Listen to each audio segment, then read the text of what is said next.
Om Jnanatimirandasya Jnananjana Salakaya Chaksurunmilitam Yena Tasmai Sri Gurave Namaha Sri Chaitanya Manobhistam Stapitam Yena Bhutale Swayam Rupa Kadama Yam Dadati Shwapanantikam Vandeham Sri Guru Sri Jutapada Kamalam Sri Gurun Vaishnavam Sri Rupam Sagrajatam Shahagana Ragunatam Vitam Tam Sajivam Sadvaitam Shavadutam Parijana Sahitam Krishna Chaitanya Devam Sri Radha Krishna Padan Sahagana Lalita Sri Visakamitam Hey Krishna Karuna Sindhu Dina Bandhu Jagatpate Gopesa Gopika Kantha Radha Kantha Namostute Tapta Kanchana Gaurangi Radhe Vrindavaneshwari Vrishabhanustute Devi Pranamami Haripi Vancha Kalpatarubhyascha Kripa Sindhubhya Evacha Patitanam Panebhyo Vaishnavebhyo Namo Namaha Jai Sri Krishna Chaitanya Prabhu Nityananda Sri Advaita Gadadhara Srivasati Gaura Bhakta Vrinda Hare Krishna Krishna Krishna Hare Hare Hare Rama Rama Rama Hare Hare Hare Krishna. So welcome to our Bhakti Sastri class.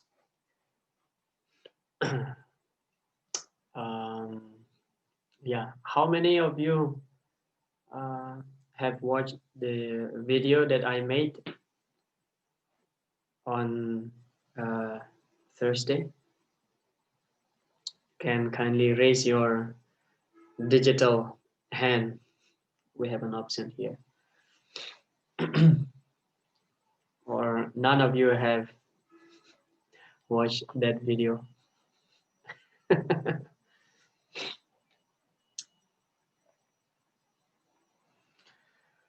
Okay, anyway, no problem. We will continue. Srimad Bhagavad Gita, text number 36 to 43, chapter number 3.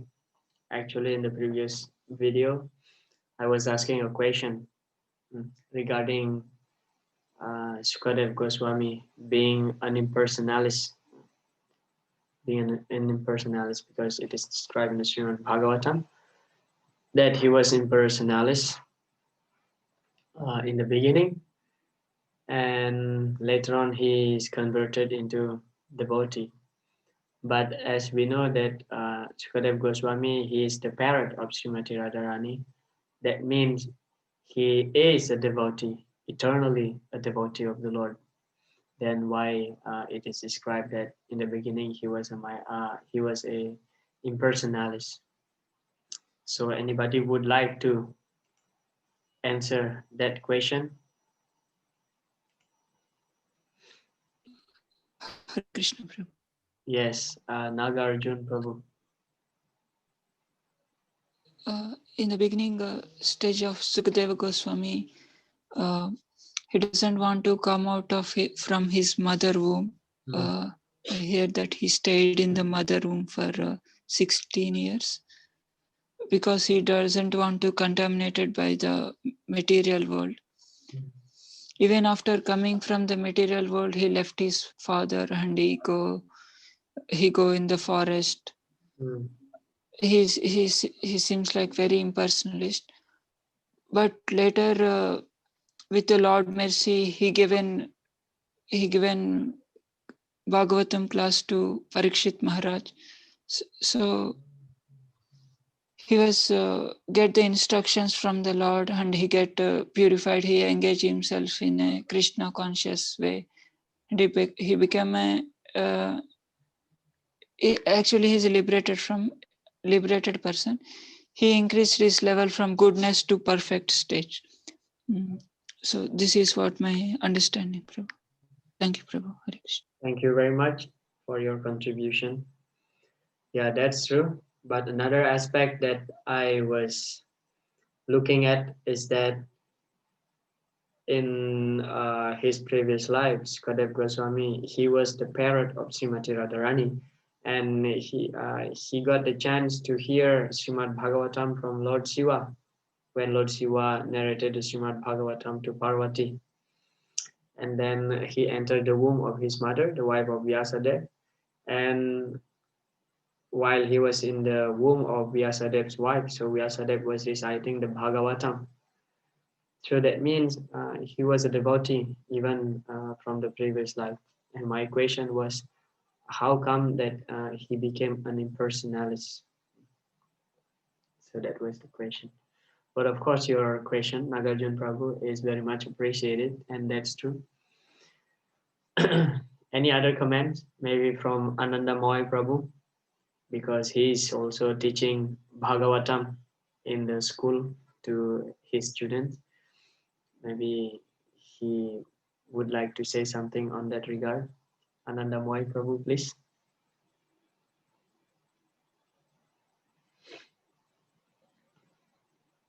Okay, it seems he's not there. So there is an explanation that uh, sometimes in order to fulfill the Lord's pastimes, the Lord's mission, just to be in the Lord's pastime. So Lord Krishna's Lila Sakti, Lord Krishna's Lila Sakti makes some arrangement by which in the beginning that although a Nityasiddha devotee may appear to be a non-devotee. For example, also like Sri Chaitanya Mahaprabhu, he's the Lord himself. But in the beginning of his life, he was not a devotee of the Lord. Okay, he's just a great pandit. He's just a great pandit. He's not a devotee of the Lord. Also, we see like Narad Muni's life. It is described that he is a Nityasiddha devotee. He is eternally liberated, pure devotee of the Lord. But in order to enact the pastime, that in the beginning Narada Muni appear as Upabarhana, and then in the next life he appear as the son of a maidservant. Then in the next life he becomes Narad Muni in his original form, eternal form, transcendental form.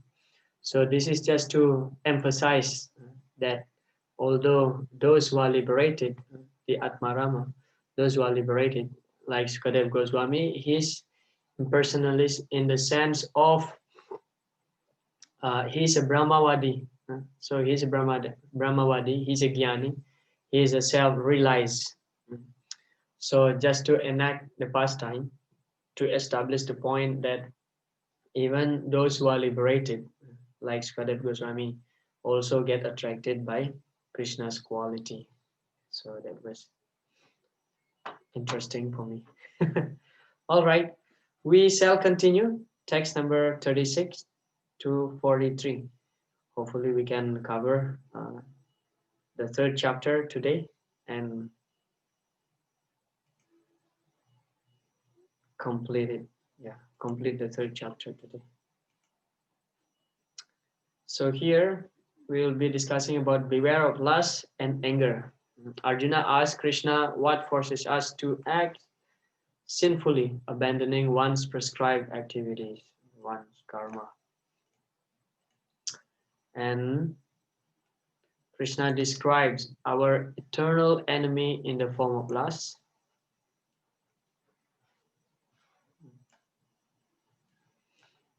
One cannot conquer lust by working. One can conquer lust by working in Krishna consciousness with steady intelligence, fixed in knowledge of one's pure identity.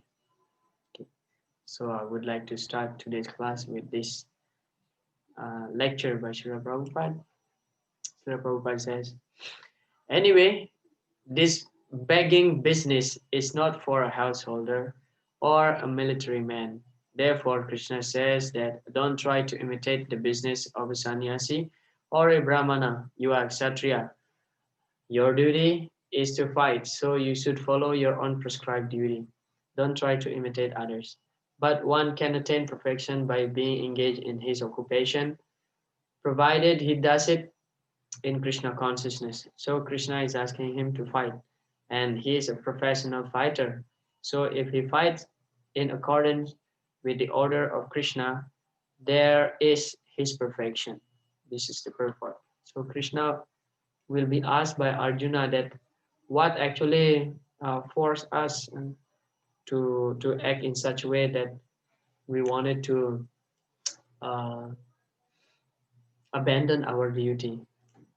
So as Srila Prabhupada mentioned here, that we must perform our prescribed duties.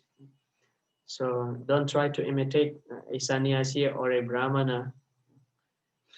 So the point here is that samsidir haritosanam.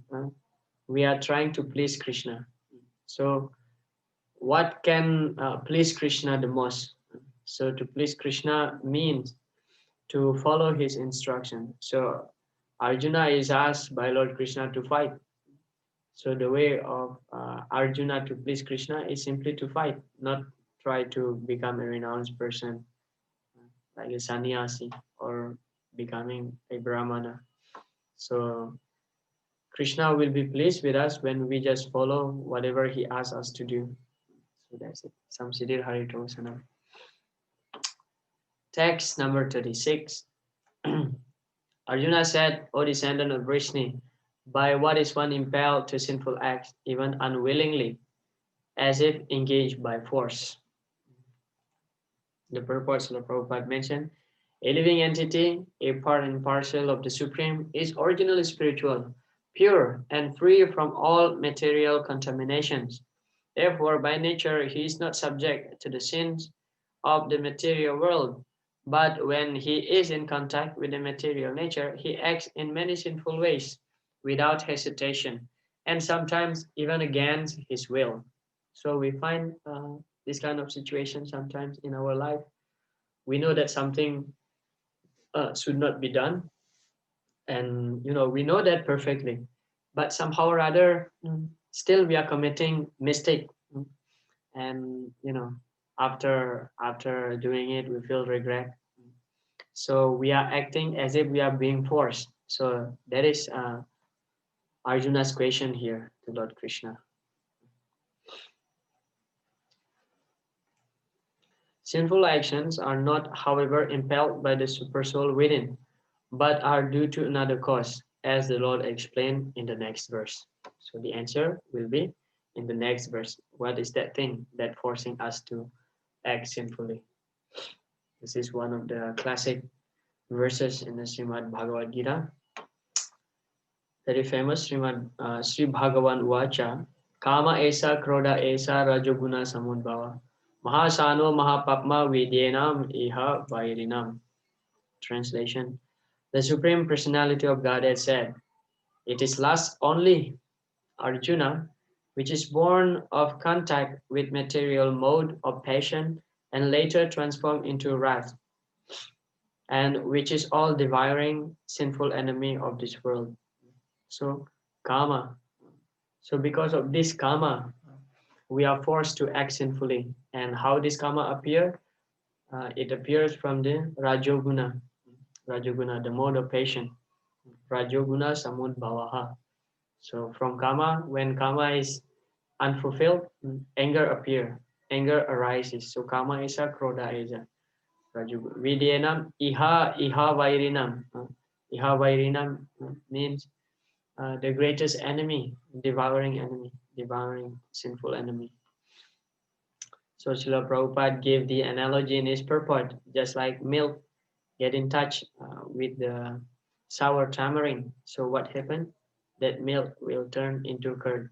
So similarly, love in the spiritual world, when it gets reflected to this material world, that turn into lust.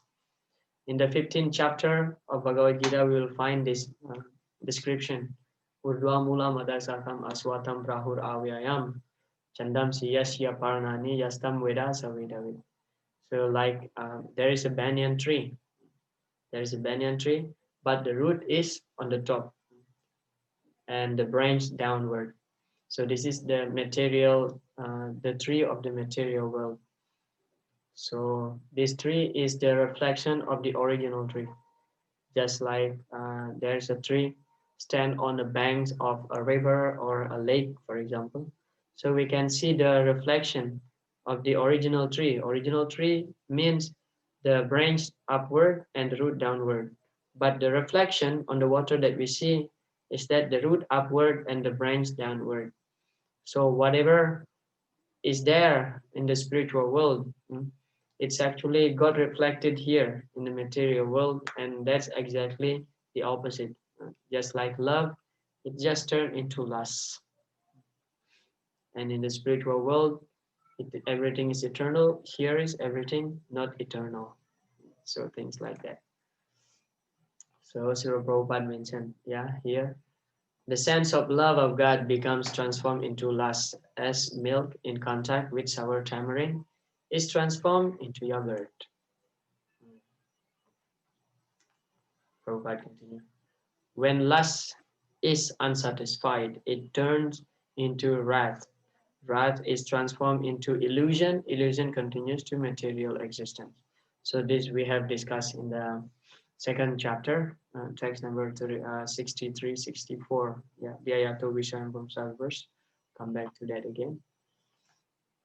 Therefore, lust is the greatest enemy of the living entity, and it is lust only which includes the pure living entity to remain entangled in the material world. Desire musitekshana. Desire means material desire. Desire musitekshana. Rasam kala hinatmanam. And we are chewed here by time factor.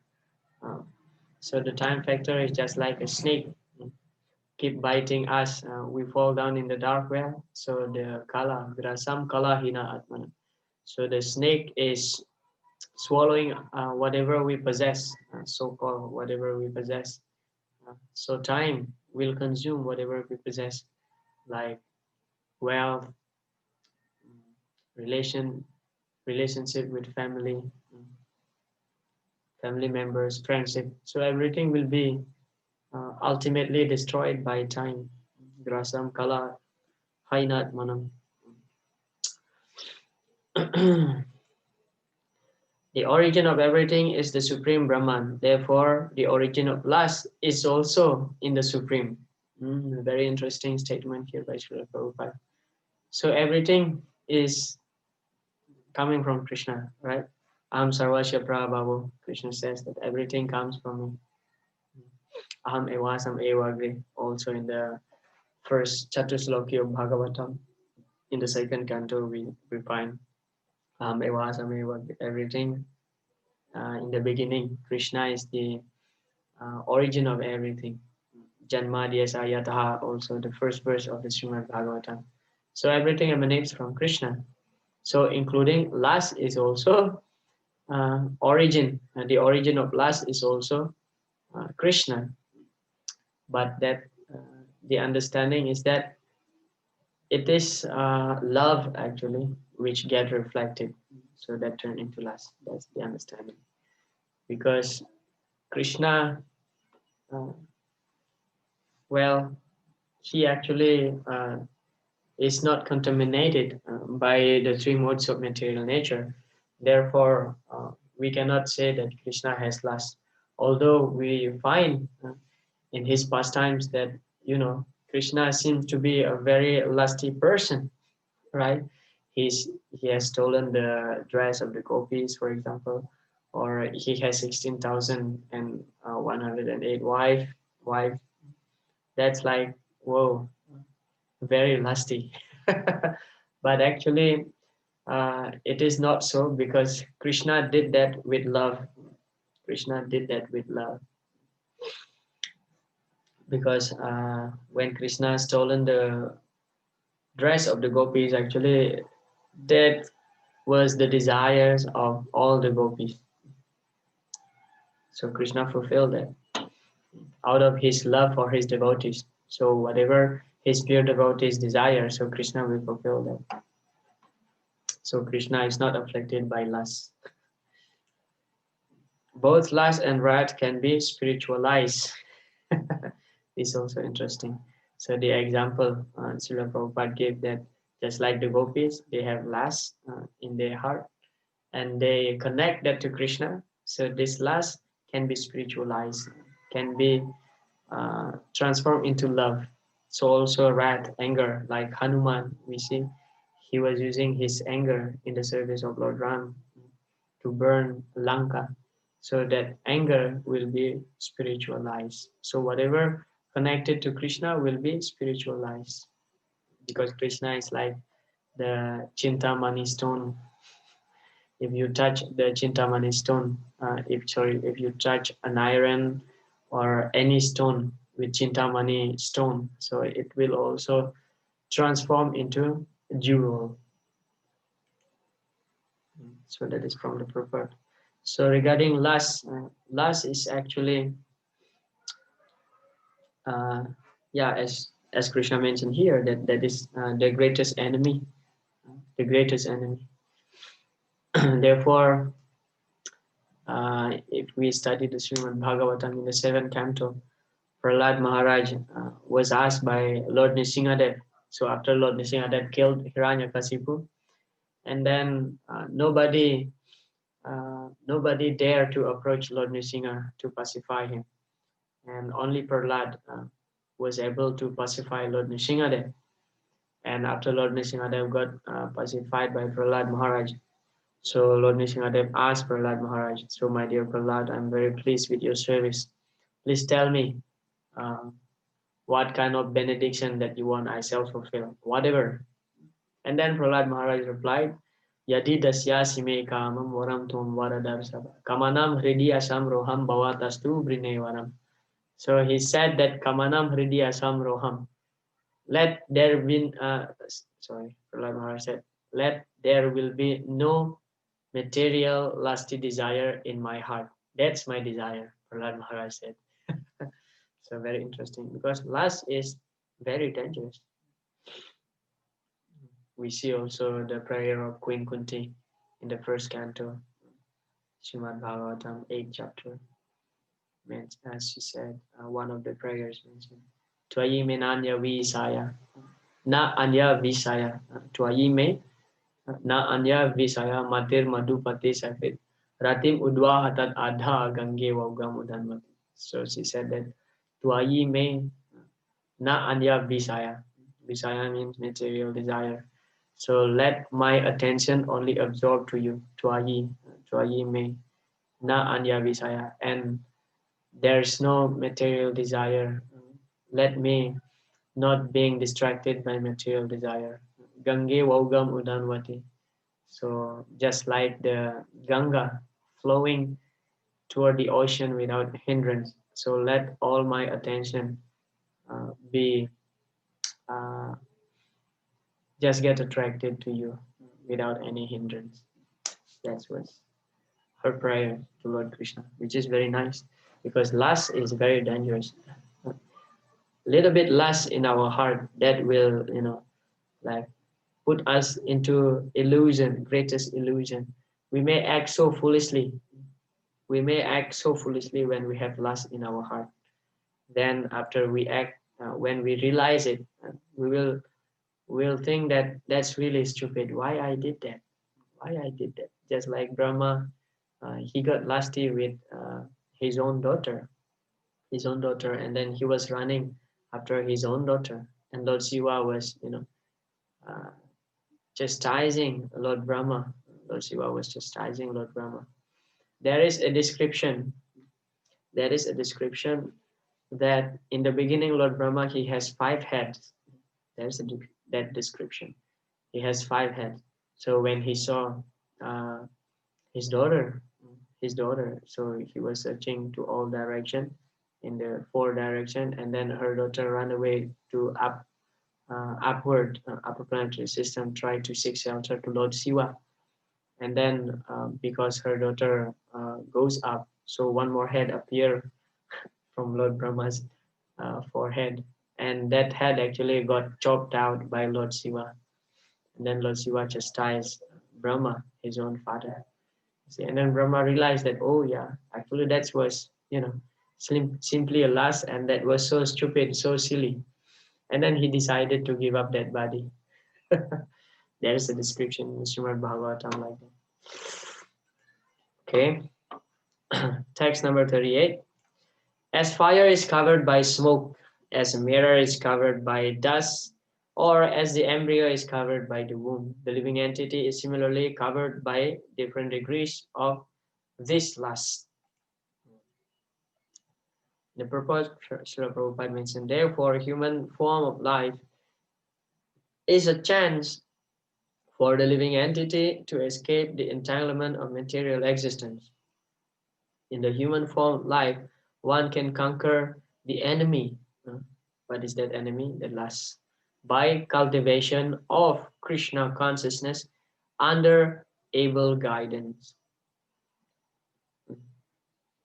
So only in this human form of life, actually, we can get the chance to understand what is what. We get the chance to understand, we get the chance to conquer our eternal enemy, which is lust.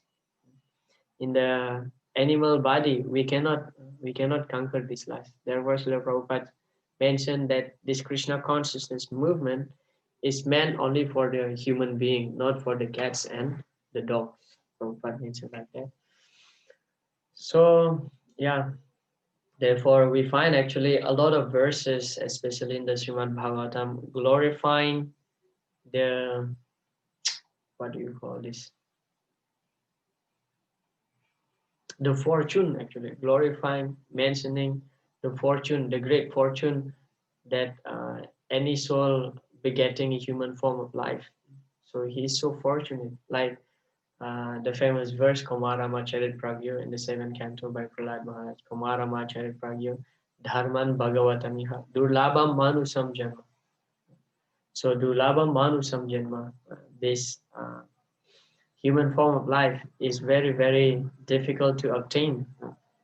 We can imagine after 8,400,000 species of life, and finally now we get a human form of life. Therefore, it is called Durlaba, Durlaba Manusam Janma. Tadapi Dhruvam Artadam.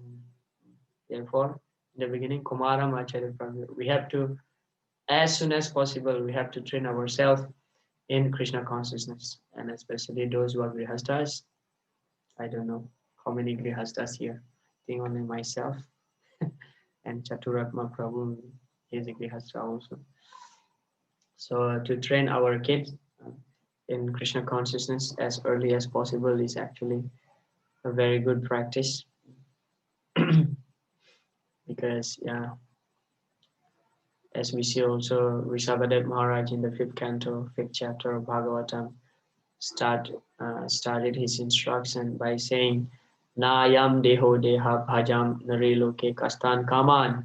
Kastan kaman, that means this human form of body is not meant for sense gratification. Kaman arhate vid bhujam, because the sense gratification or fulfilling our lust is simply, it is considered to be just like very, very, very, very abominable.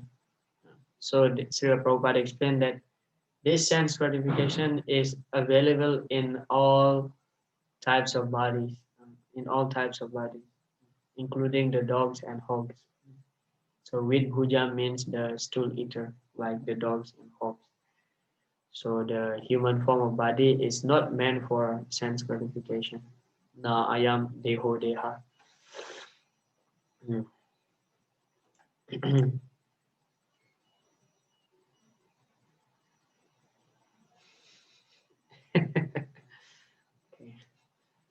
We have also one vanaprastha here. Vanaprasti. So yeah, this is the analogy that given in that verse. So different levels of body is covered by different layer of lust, or it's actually covered by different layers of ignorance, I would say like that. For example, those who get the body of a tree, they are just like a helpless condition, just like a baby within the womb. And those who are begetting the animal's body, like dust, like the mirror covered by dust, and the human form of life is just like fire covered by smoke.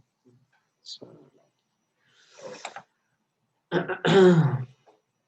text number 39.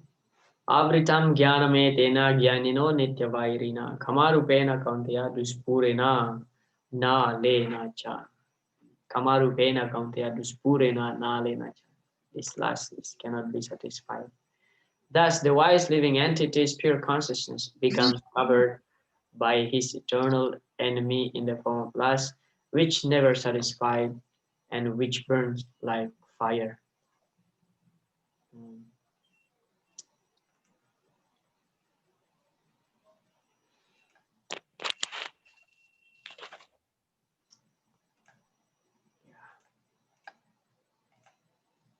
So Nitya Vairina means the eternal enemy. So this lust is our eternal enemy. In the purport, Srila Prabhupada said, in the material world, the center of all activities is sex, and thus this material world is called Maitunya Agara, or the shackles of sex life. Yes, in all forms of life, in all forms of life, whether human, the devatas, the animals, everybody is afflicted by sexual desire because of this lust. Nidraya hriyate naktam vyavayana chavavaya divacharte haya rajan kutumba bharanenava. So those who are not Krishna conscious, householder, it is described that Nidraya hriyate naktam. At night, their engagement simply sleeping or having sexual intercourse, and during daytime, they are busy in working and maintaining their family members. This is called Griha Medi. Griha Medi. Griha Medi. Medi means envious. Griha means field of householder. Those who are not Krishna consciousness. And sorry, those who are not Krishna conscious, those householder which is not Krishna conscious, they are called Griha Medi. They are envious. Why envious? Because they simply wanted to enjoy their own senses. That's it. Not caring for the purpose of human life. Grihamedi yan maitunadi. Grihamedi sukam hitu jam kandu yanena karayor iwadu kadukam. Tripyanti neha kripanan bahudu kabajam kandu tiwan manasijam visahe tadira. So this is again Prahlad Maharaj instruction in 7th canto that Yan Maitun Adi. Maituna means sexual engagement. Adi means the foremost, the foremost engagement for those who are Grihamedi is sexual intercourse. They are concerned only sexual intercourse. Yan Maitunadi. Grihamedi Sukam. Grihamedi Sukam Hitucham. So that is the only pleasure that they are seeking. The Grihamedi is only sexual pleasure. Kandu yanena karayor, just like the itching sensation. They are scratching their itching. They get some sense of pleasure, but the result is that dukkha dukkam. Kandu yanena karayor iwa dukkha dukkam. So when you scratch your itch, you have skin itching. You scratch it, you feel nice, but then the more you scratch it, blood will come out. You will get wound, so you will suffer.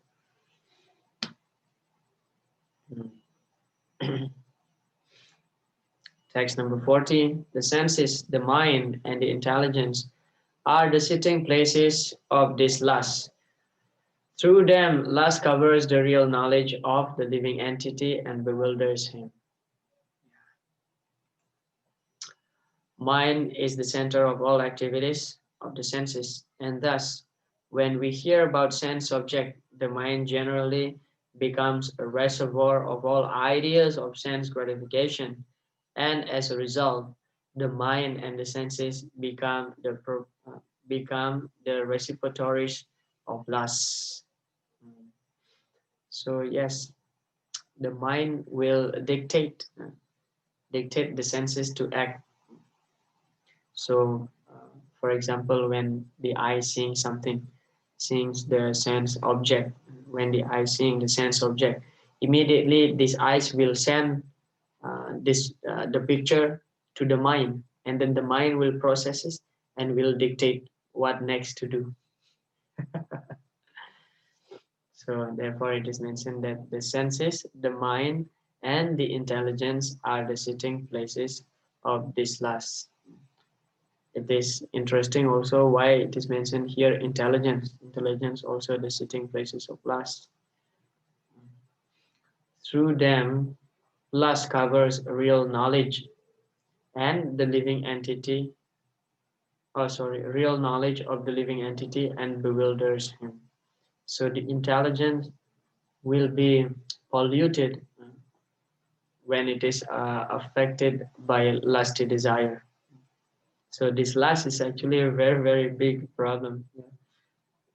But for those who are Krishna conscious, are actually expected, are actually expected. And indeed,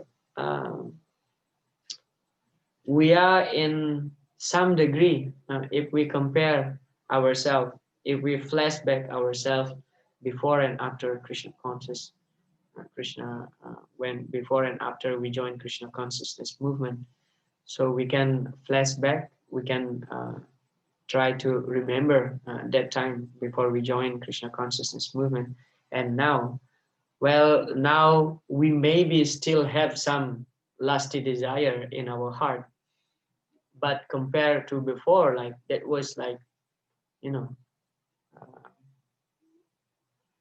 we can see that there is some change, some transformation, yeah, some transformation. Otherwise, we would be worse than this. Okay, now I still have lust, but if I don't join Krishna consciousness movement, what I would be? I mean, like that's incredible. So yeah, yehi sanspar saja boga dukkha yonaya, dukkha yonaya, dukkha yoni. Yoni means giving birth. So yehi sanspar saja boga. The material enjoyment, bhoga means material enjoyment. Dukkha yoni. It is simply giving birth to the suffering, to suffering. So any material enjoyment actually will give birth to suffering. For example, enjoying too much food stuff, for example, like ice cream, let's say like that. If uh, we want to eat ice cream and we eat like too much ice cream, try to gratify our tongue, and we'll have some problem, like cough or catch cold, and eating too much sweet, gratifying our senses, our tongue, by loading it with sweet. Also, we get some problem. And for those who love chili, so there will be some problem also. And any type of sense gratification will create some problem. Dukkha yonaya evahi. Adyanta vanta, adyanta vanta, because this sense gratification also, it is described that there is beginning and end. Beginning and end means it is not eternal. Sense gratification is maya sukha. It is illusion. Maya sukhaya bharam udvahato vimudhan.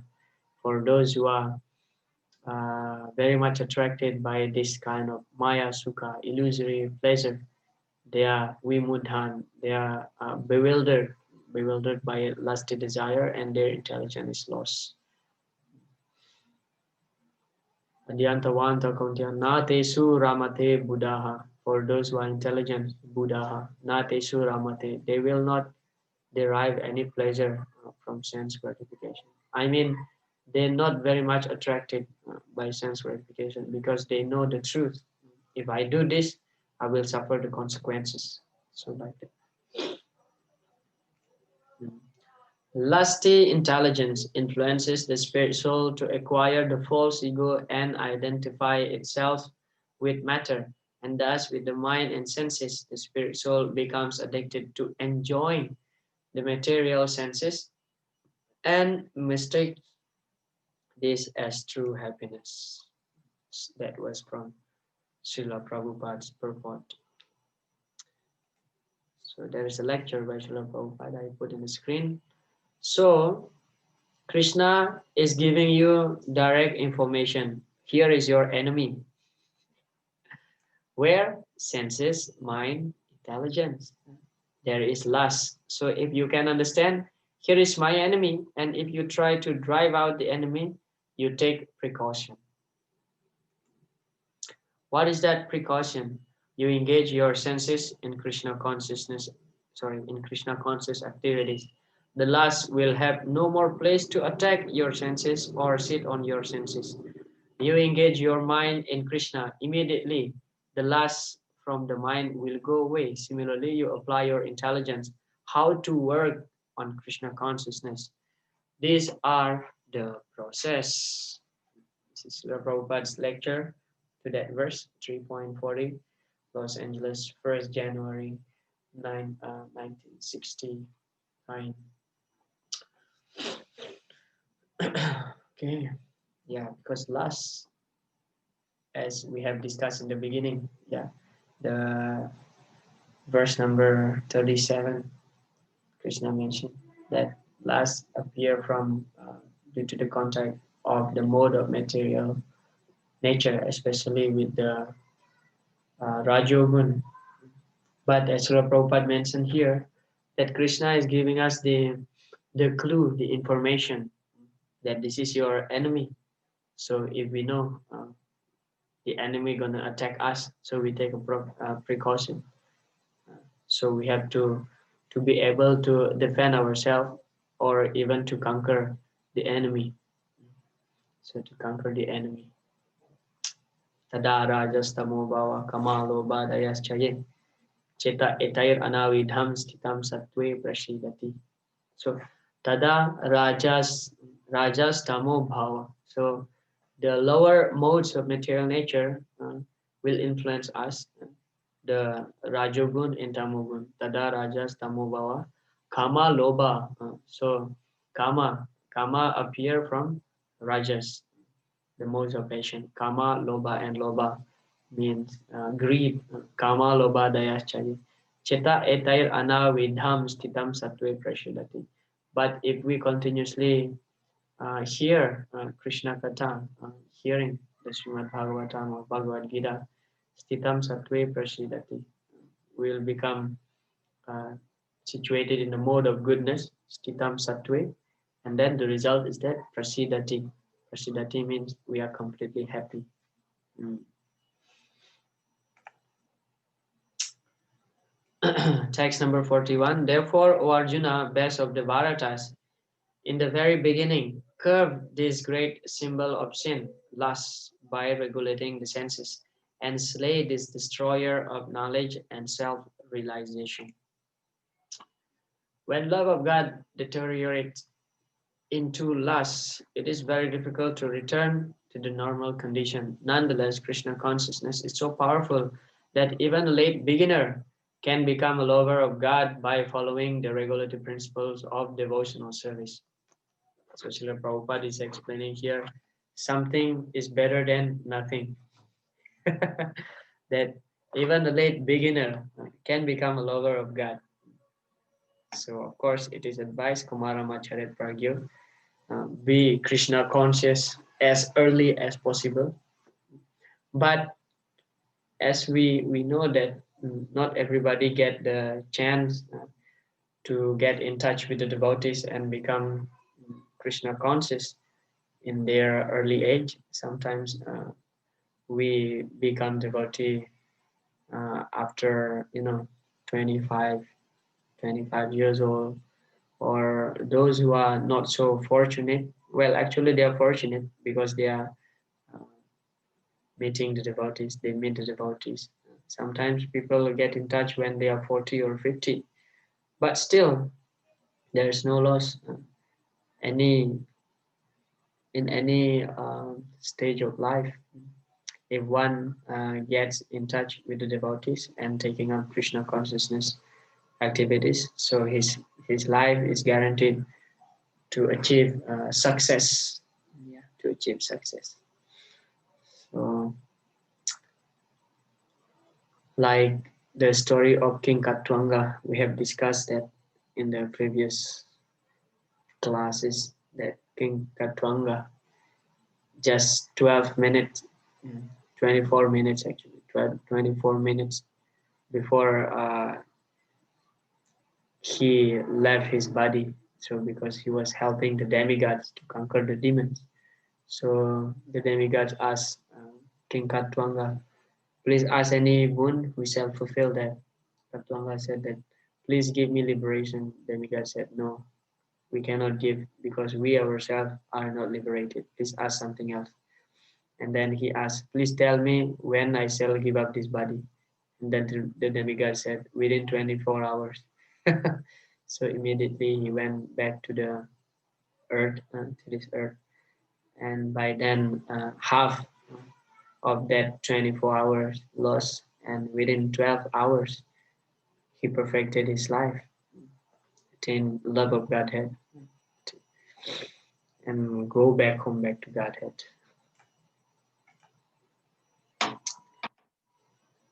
So here there is a lecture by Srila Prabhupada. Positive and negative. Simply negative is no good unless there is positive engagement. So Krishna consciousness is positive engagement. So there is no question of negative. Negative is already there. If you're taking nice food stuff, automatically you give up obnoxious and nonsense food stuff. But if I say don't take this food, this is not good. And if I don't supply you nice food, naturally you are hungry. You will have to take whatever is there. So this Krishna consciousness is a very positive engagement. Krishna consciousness activity is a very positive engagement. So Prabhupada explained that simply trying to curb the senses, control the senses, make the senses inactive is actually doesn't make sense because the very nature of the senses is they are very wild, very strong, like horse. It's described just like horse, very strong, will pull our uh, chariot, mind of our chariot, manoratena, here and there. So the senses needs positive engagement. Visaya vinivartante nirahara shadena rasavarjam rasopyasya param drishtva nivartate. So when we get higher taste, higher enjoyment in Krishna consciousness, in spiritual life. So it is natural for us to give up the lower enjoyment or lower material enjoyment. Srila Prabhupada gave the example here. Just like if we take a nice food stuff, so automatically we give up the obnoxious food stuff. But if we simply say that don't take this food, and at the same time not supplying uh, the food that you're supposed to eat, then you will go hungry and eat whatever available. Text number 42. The working senses are superior to dull matter. Mind is higher than the senses. The intelligence is still higher than the mind. And he, the soul, is even higher than the intelligence.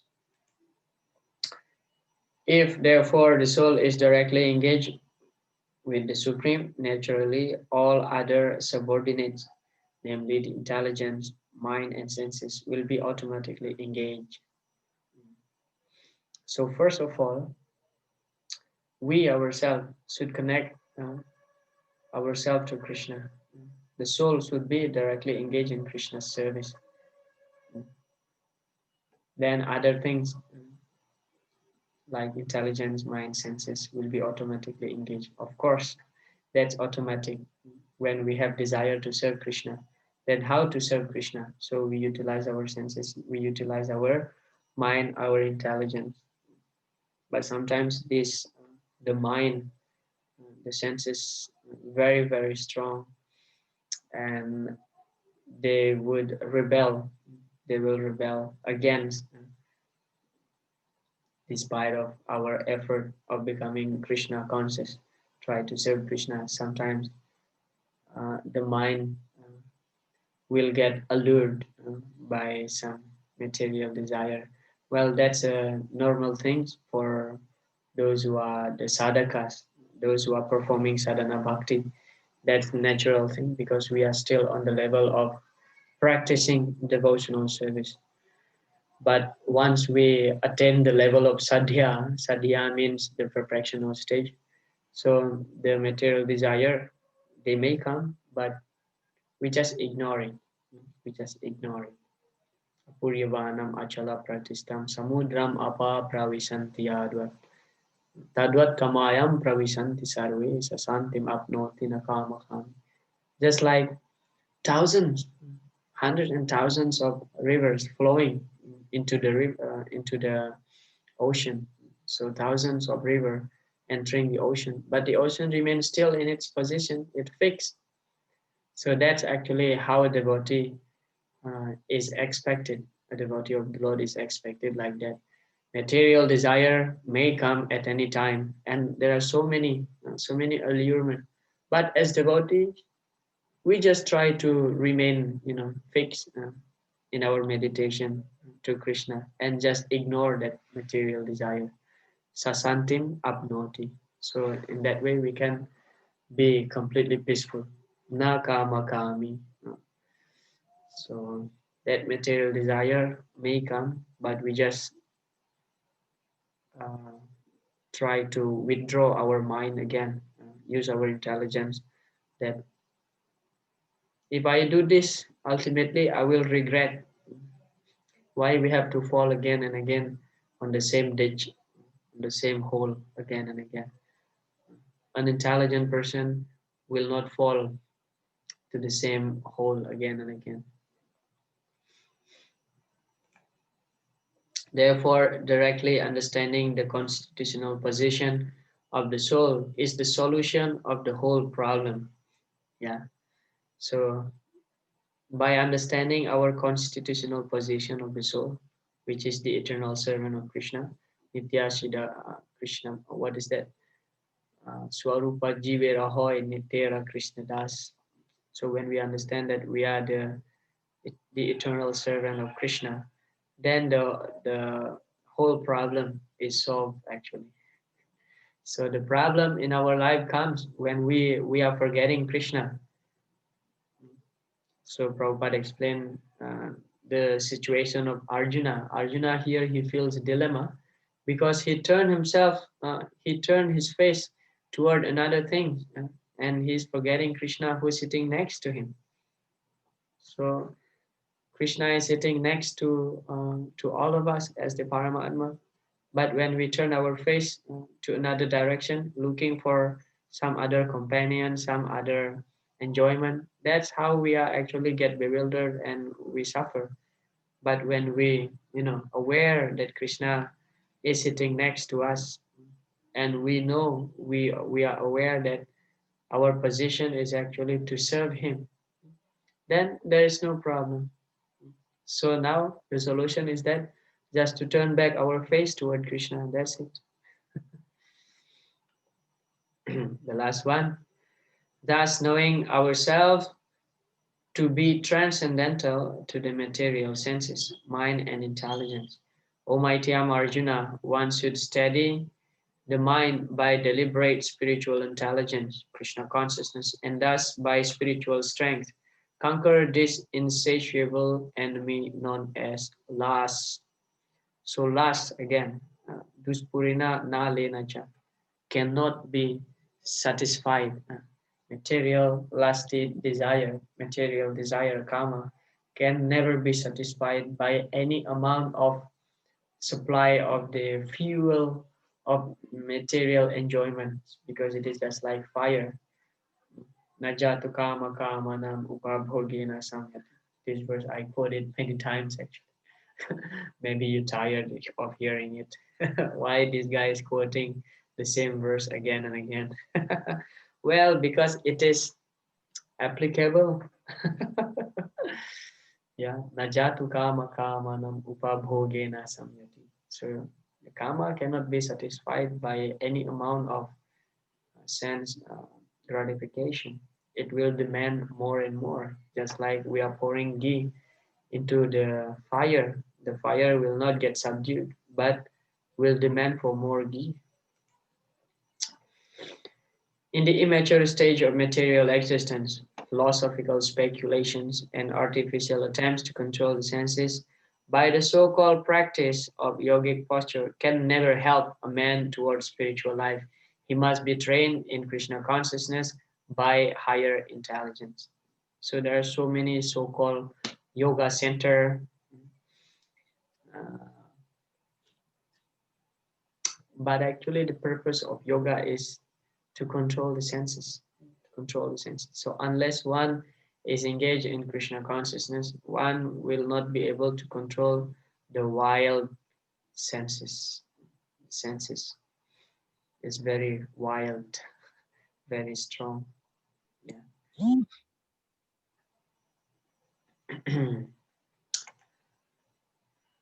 Srila Prabhupada said, desire for overloading and for sense gratification is the greatest enemy of the conditioned soul.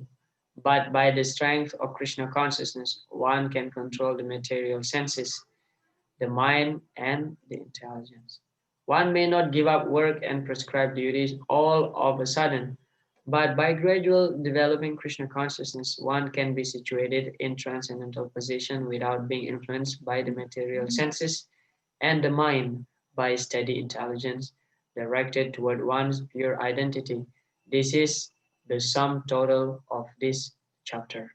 So this is the conclusion of this chapter, that by gradual process in Krishna consciousness, that means as we are advancing in Krishna consciousness, so this is called the Cetodarpana process, cleansing the mirror of our heart.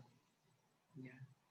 So gradually we get purification and lust will be subdued. So if we try to control our lusty desire without engaging ourselves in Krishna consciousness, we will be 108% failed. But when we just simply engage the senses, the mind in Krishna consciousness, it is naturally the lust will be subdued and we will become detachful from material enjoyment because we get the higher taste, higher bliss, Brahma Saukyam Tvanantam. Brahma Saukyam Tvanantam, the spiritual happiness, Brahma Saukyam. The nature of spiritual happiness is Anantam, Brahma Saukyam Tvanantam. It is eternal. Okay, Srila Prabhupada Ki Jai. I finished at this point. If any question from any of you, you can ask. We have a lot of time. We have half an hour left. But if there's no question,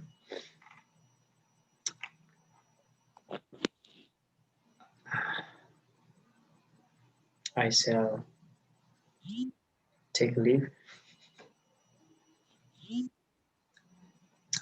Okay, whether any question or comment?